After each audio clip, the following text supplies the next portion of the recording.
Hey guys, so I am going to start a series of videos kind of documenting a rebuild project that I've got right now.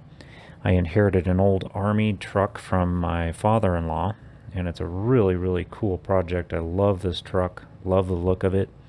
It's a 1941 WC13.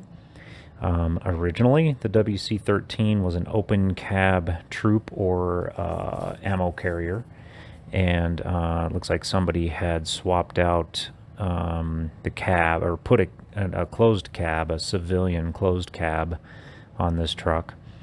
It's been sitting up in the mountains of Colorado for probably 25 or 30 years. Prior to that, my father-in-law drove it, and it ran just fine. The brakes failed, and it rolled down a hill and smashed into a tree.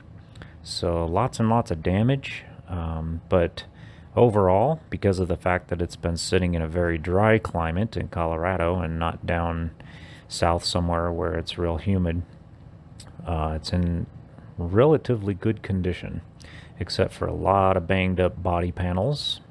And I've already started going through and banging out some of the dents and things like that and getting things straightened back up, taking parts off and things like that. So it's been a pretty fun project so far.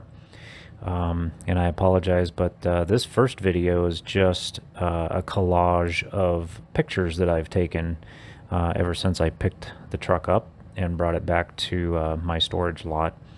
So enjoy the pictures. There's a few things that are kind of interesting on here.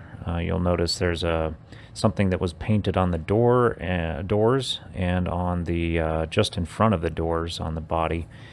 Very weird. Very weird.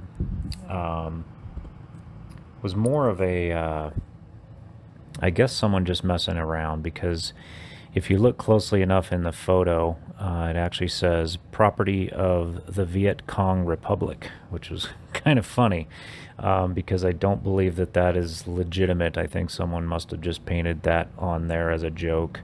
And it also looks like there's some Asian type characters that are painted on in front of the doors on the body.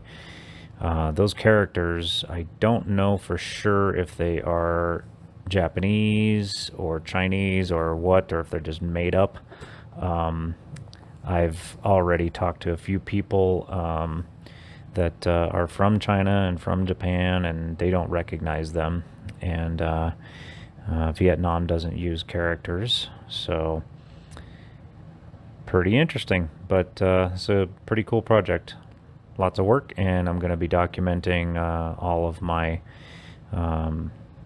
rebuilds. So have fun, enjoy. This is just video number 1 of the series, and I will continue to post more videos as I continue to get more work done.